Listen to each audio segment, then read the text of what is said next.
¿Qué tal amigos? Bienvenidos a una nueva entrevista en Punto Convergente TV, el programa institucional de la Universidad Católica Argentina. Hoy vamos a hablar sobre un tema de agenda, un tema delicado, un tema importante, sí, que es sobre el atentado que ocurrió en Israel. Para eso contamos con un especialista en la materia, el doctor Ariel González Levalle. Ariel, muchas gracias por acercarte. No, muchas gracias por la invitación. Ariel es profesor protitular del Departamento de Ciencias Políticas y Relaciones Internacionales de la Facultad de Ciencias Sociales de la UCA. ¿Y qué te parece, Ariel, si para empezar, la idea es contextualizar, ¿no?, el conflicto, pero podemos hacer un raconto de lo que ocurrió en estas semanas? Ocurrió un brutal atentado por parte de Hamas, una operación muy compleja que, según la información que circula, fue preparada con años de antelación se cobró la vida de cientos de ciudadanos israelíes en lo que fue uno de los días más fatales para el Estado de Israel. Y esto generó un impacto en la sociedad israelí muy fuerte, un impacto global, pero además disparó una reacción realmente muy fuerte por parte del gobierno de Netanyahu, que seguramente va a concluir en una operación militar terrestre que va a llevar meses para ser concluida. Mencionaste Hamas. ¿Qué tal si le explicamos a las personas que están mirando qué es Hamas y por qué tiene como objetivo destruir el Estado de Israel? Bueno, Hamas es un movimiento fundamentalista islámico, considerado como una organización terrorista por parte de los Estados Unidos.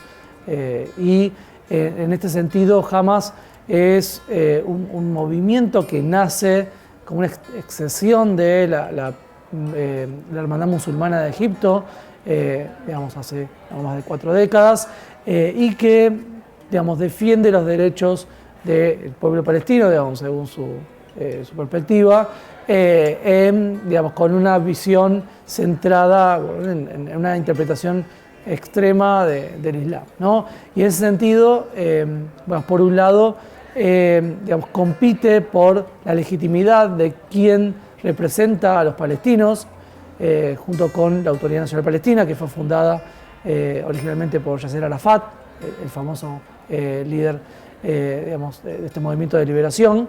Y por otro lado, a diferencia de la Autoridad Nacional Palestina, no reconoce al Estado de Israel, ¿no? Entonces, uno de los objetivos fundacionales de Hamas es justamente la destrucción del Estado de Israel. ¿Y por qué no reconoce al Estado de Israel? ¿Cuál es el origen de este conflicto que viene de larga data? Bueno, Hamas es parte de los últimos capítulos de este conflicto entre el mundo árabe e Israel, que se inició con la creación del Estado de Israel en el año 48 y una sucesión de conflictos armados. El último de ellos, y el más importante, fue la guerra Yom Kippur, en el año 73, que justamente este año se cumplen 50 años. En los últimos de la década del 80 para adelante, lo que tenemos es un conflicto que se transforma de ser entre árabes e israelíes a uno entre palestinos e israelíes, ¿no? Entonces se suceden una serie de intifadas, de levantamientos populares de diferentes sectores de los palestinos que, dicho sea de paso, no han logrado concretar la construcción de un Estado independiente con todas las características que debe tener un Estado, ¿no? Que el territorio, la población y fundamentalmente el monopolio del uso de la violencia. Bueno, hoy en día los palestinos siguen reclamando la constitución de un Estado independiente y el Estado de Israel lo que hace es controlar de facto los territorios palestinos, ya sea en la ribera occidental con una presencia y con acuerdos con algunos sectores palestinos, y en Gaza, que es donde sucede el conflicto, donde está centrada el control de Hamas mediante una especie de bloqueo a un territorio que es muy pequeño, pero que al mismo tiempo es muy conflictivo.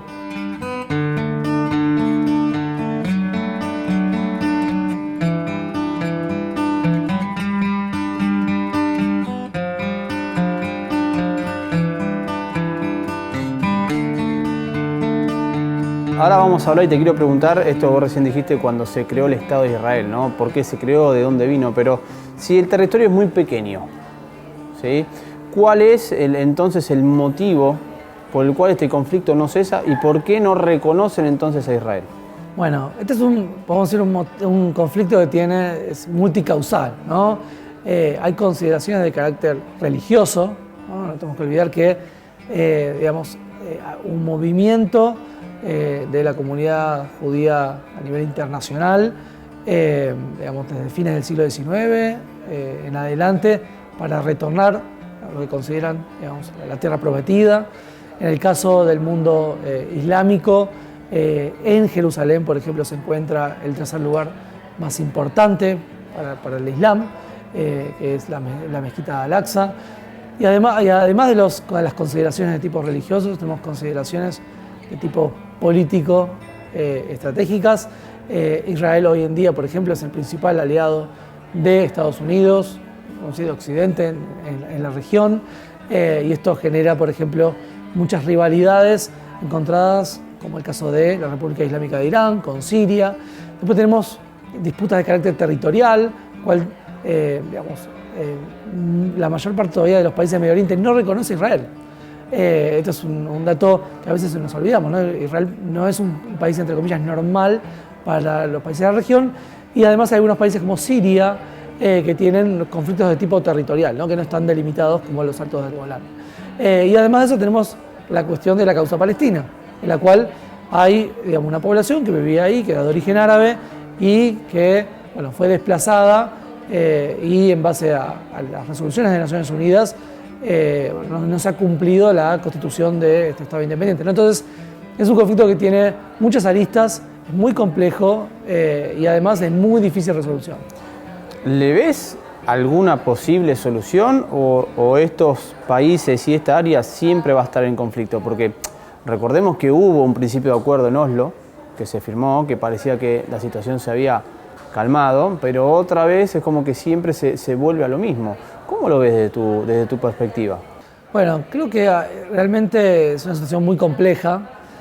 Hoy en día los palestinos están divididos en dos. Por un lado, aquellos que están bajo control de Hamas en Gaza, que es donde estamos viendo el principal foco de conflicto. Y después tenemos a los palestinos que se encuentran en la ribera occidental, que, están controlados por la Autoridad Nacional Palestina, que es la que firmó los acuerdos de Oslo, ¿no? Y la cual reconoce a Israel y, coopera en ciertos aspectos, inclusive en temas de seguridad, con Israel, también porque no quiere que Hamas termine también controlando. Pero, más allá de esta cuestión de la división dentro de la representación de los palestinos, el conflicto de fondo es de muy difícil resolución. Yo soy pesimista en ese sentido. Creo que hay una situación modus vivendi que se mantuvo en los últimos años. Tuve la posibilidad de viajar en varias oportunidades, tanto a Israel como Palestina, y es un modus vivendi que hoy en día se está quebrando, ¿no? Porque los ataques posteriores de Israel a Gaza y los enfrentamientos que hay en estos días, inclusive en la ribera occidental, incluyendo Jerusalén, realmente lo que van a hacer es que, lograr que quizás se produzca hasta una nueva intifada, ¿no? Que es un nuevo levantamiento generalizado contra, los que los palestinos denominan las fuerzas de ocupación israelí. Israel realmente no hay una voluntad de negociación tan fuerte como la hubo en la época de Isaac Rabin. También en ese momento el mundo era diferente y hoy en día hay otros factores regionales, por ejemplo, el rol de Irán, el rol de Qatar, que son, vamos a decir, los que apadrinan a Hamas y que también no tienen mucha voluntad de acercarse a Israel, ¿no? Entonces también hay consideraciones, vamos a decir, de tipo geopolíticas a nivel regional y también a nivel global que hacen que este conflicto inclusive sea de muy difícil resolución.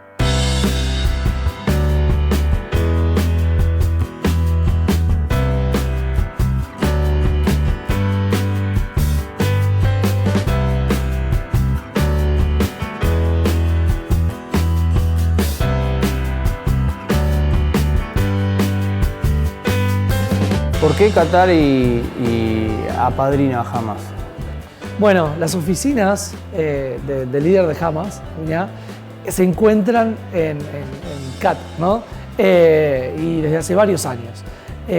Qatar, inclusive el emir de Qatar, Al Thani, visitó Gaza hace algunos años. Y aquí hay consideraciones, vamos a decir, de tipo geopolíticas. Qatar le interesa tener pues, un pie en este conflicto y apoyar una de las partes. Y después hay una voluntad por parte de la Casa Real de apoyar la causa palestina, ¿no? En un momento, por lo menos hace 2 semanas, en la cual parecía que el mundo se olvidaba de los palestinos, ¿no? Y digamos, esta brutal agresión lo que ha hecho es colocar el tema en el centro de la agenda internacional.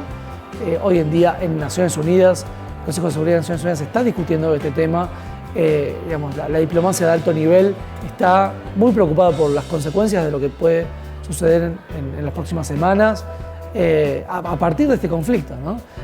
Porque el conflicto palestino-israelí es un disparador de, digamos, otro tipo de problemas, otro tipo de tensiones que hay en la región y que inclusive, digamos, algunos expertos, esto podría llevar a una guerra regional, ¿no?